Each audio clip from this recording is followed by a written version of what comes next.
Alors, je tiens aussi ici à rendre grâce et gloire à Dieu et à le remercier tout particulièrement parce que depuis quelques semaines, vous savez comment il fait chaud, comment les températures deviennent par moments invivables et en plus des températures élevées chez nous en Guadeloupe, en Martinique et ailleurs aux Antilles, nous avons malheureusement une période d'intense passage des brumes de sable du Sahara.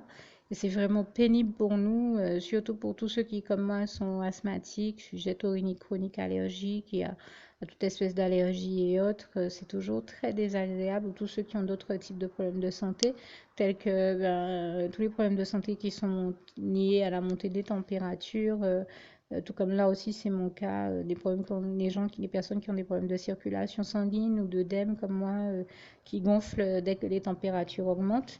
Eh bien, par bonheur, vous comprenez que toutes les personnes qui ont ce type de souffrance et qui sont chrétiennes ont le réflexe de prier Dieu afin que Dieu nous envoie la pluie, les brises des alizés, enfin tout ce qui est nécessaire pour que les températures redescendent et que l'atmosphère chargée en particules de poussière à cause des brumes de sable du Sahara se retrouve à être lavée, allégée, de manière à ce que nous puissions enfin respirer normalement. Donc peut-être que certaines personnes ne comprennent pas pourquoi je remercie et je glorifie Dieu chaque fois que je le peux euh, sur ce sujet-là, mais je prends le temps de le faire parce que nous souffrons et nous voyons que Dieu entend nos cœurs, entend nos cris, entend nos souffrances et fait tout pour nous en délivrer, les alléger. Je le dis du fond du cœur avec le plus grand amour, la plus grande reconnaissance que je peux à l'Éternel, mon merveilleux Dieu d'amour, à Jésus, mon merveilleux Sauveur, et à son merveilleux Saint-Esprit. Merci, merci Seigneur, je t'aime et nous t'aimons.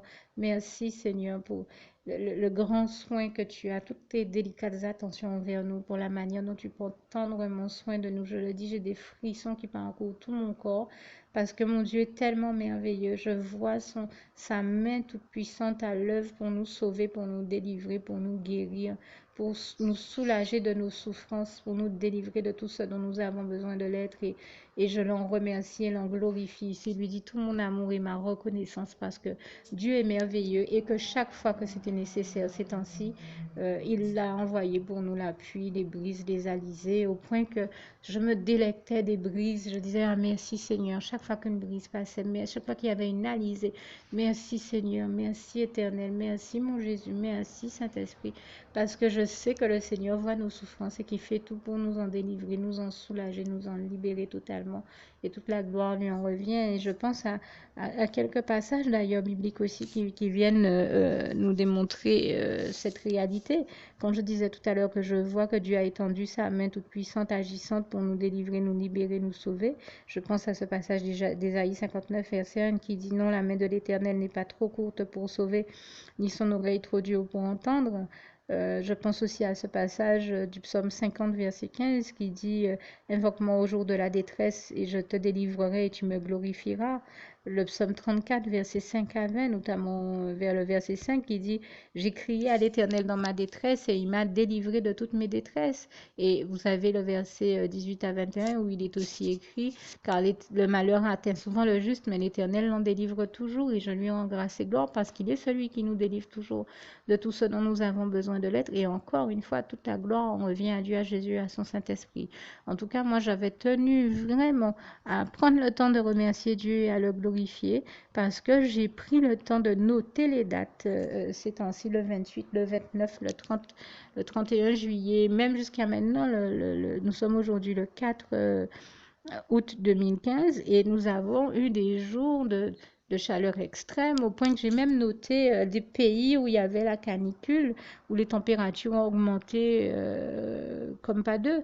J'entendais hier, je crois hier soir ou avant-hier soir, la présentatrice de la météo dire il a fait 35 degrés en France, c'est-à-dire plus chaud que chez nous, même aux Antilles, et nous voyons se dessiner une canicule, pas possible. Et il y a d'autres régions où on parle de canicule vraiment. Donc la chaleur est intense. Je ne parle pas de choses qui sont idylliques ou de rêverie. Là, je parle de réalités qui sont relatées dans tous les journaux d'information, dans les bulletins météorologiques.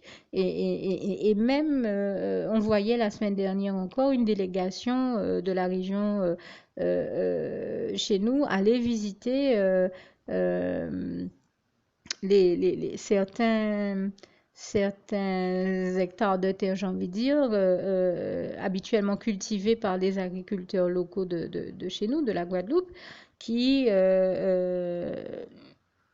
qui disaient leur désarroi, qui disaient comment ils sont à bout, parce que c'est vrai que nous sommes dans des périodes habituellement plus chaudes que le reste de l'année, mais dans des périodes où la sécheresse est censée se terminer, et là elle se prolonge, les cours d'eau euh, ont une activité qui diminue, le niveau même de l'eau diminue, l'eau se raréfie, au point que Dieu ait dû mettre au cœur de certains de créer un nouveau point de captage d'eau, notamment à ADS chez nous en Guadeloupe.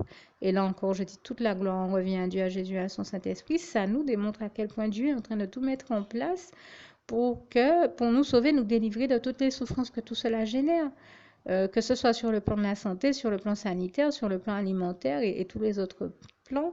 Et je tenais à remercier Dieu, à lui rendre grâce et gloire. Non seulement il fait en sorte que la pluie tombe chaque fois que c'est possible, et n'hésitons pas à le prier, continuer à le prier pour ça. En tout cas, moi, je peux vous dire que je continue à le prier pour ça. Et nous avons besoin de cette pluie qu'il tombe, puisque les niveaux des cours d'eau s'abaissent.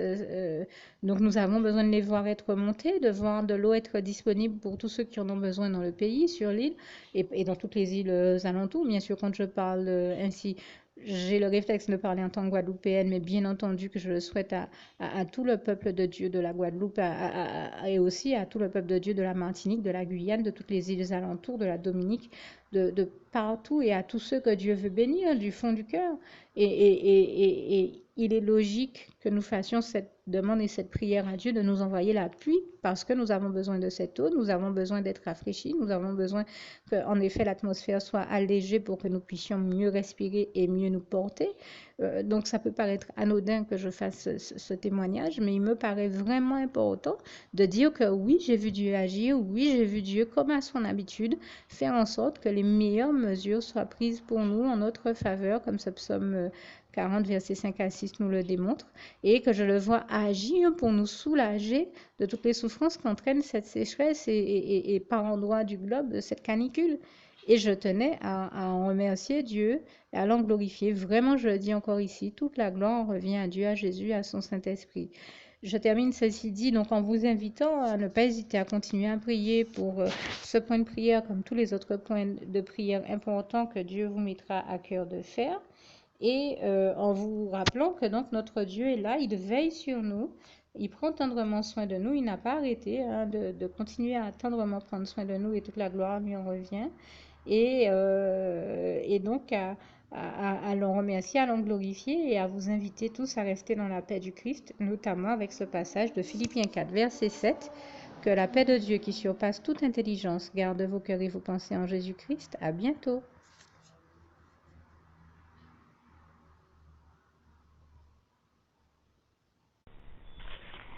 Juste une petite précision pour tous ceux qui ne sont pas encore, qui n'ont pas encore choisi la meilleure des options qui soit, qui est celle d'aller se placer, de faire le choix à soi-même, d'aller se placer dans les bras d'amour de Jésus-Christ, pour se mettre à l'abri de ce monde cruel. Eh bien, je partage avec vous la prière par le biais de laquelle on y accède.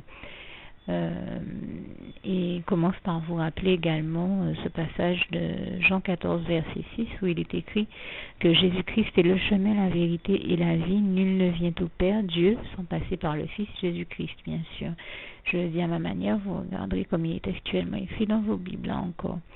Et donc, n'hésitez pas à ouvrir vos cœurs à Dieu, à Jésus, à son Saint-Esprit, à être sincère avec lui et à lui adresser la prière qui suit, à lui dire tout simplement: Éternel mon Dieu, Seigneur Jésus-Christ, moi, un tel, vous dites votre nom et votre prénom, je t'accepte aujourd'hui comme mon sauveur personnel, le seul maître et roi de ma vie.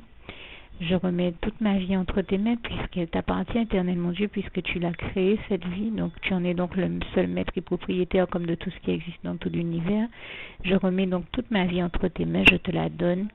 Merci, éternel mon Dieu, aussi de permettre que cette vie que tu m'as donnée continue à être à ta gloire, et que je continue à te servir, à t'appartenir pour l'éternité, d'éternité en éternité. Merci aussi, Seigneur, de faire que je continue Donc, à te servir et à t'appartenir pour l'éternité, d'éternité en éternité. Et aussi, Seigneur, de m'accorder la grâce de ton pardon et de ta miséricorde pour tous les péchés que j'ai commis tout au long de ma vie, jusqu'à la date d'aujourd'hui incluse. Et c'est au nom puissant du Seigneur Jésus-Christ que j'ai fait cette prière. Et à vous tous qui avez fait cette prière, je vous dis que Dieu vous bénisse abondamment, puissamment, richement. Et surtout, n'hésitez pas à la partager avec tous vos proches et contacts, amis, membres de vos familles, collègues, bien-aimés, tous ceux que vous aimez. Et surtout tous ceux à qui Dieu vous mettra à cœur, avec qui Dieu vous mettra à cœur de la partager. Et comme j'aime à le dire, si vous n'avez pas encore pris le temps de faire cette prière, comprenez bien que voilà, ça ne vous coûte rien de la faire, c'est gratuit, c'est indolore, et que voilà, vous n'êtes pas obligé de me croire, mais moi il m'est arrivé tout comme vous de devoir faire cette prière un jour dans ma vie, et quand on m'a proposé de la faire, je me suis dit, et si c'était vrai, et si c'était vraiment Dieu qui, par ce biais-là, m'appelait à lui et me demandait de lui donner ma vie, de l'accepter, c'était Jésus qui était en train de vraiment me tendre la main et qui était en train de me demander de l'accepter comme mon sauveur personnel, je ne pourrais pas passer à côté de l'occasion de lui dire oui, parce qu'il faut aussi que je reste ouvert ou ouverte à ce que Dieu peut avoir à me dire. Il faut que je garde mon cœur et mon intellect ouvert à ce que Dieu peut avoir à me dire. Donc je me suis dit, je ne peux pas courir le risque de passer à côté de mon éternité, de passer à côté des meilleures choses de la vie, surtout si le maître et créateur de la vie m'appelle et cherche à me sauver. Pour être sauvé, il faut bien que je lui dise oui, que je souhaite qu'il me sauve. Oui, Seigneur Jésus-Christ, je t'accepte comme mon sauveur personnel.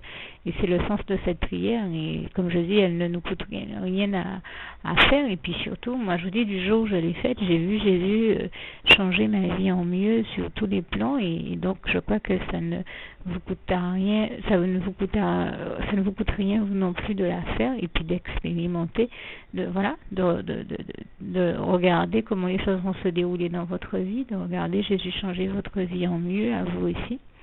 Et voilà, d'en faire l'expérience. Et pour en faire l'expérience, il faut commencer par faire cette prière. Donc si vous ne l'avez pas encore dite, réembobinez tout simplement cette vidéo ou ce document si vous préférez, réécoutez-le et dites avec moi la prière que vous m'avez entendu mentionner.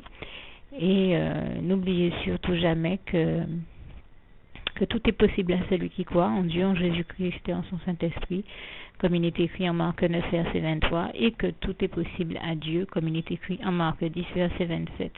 Que Dieu vous bénisse donc et à bientôt.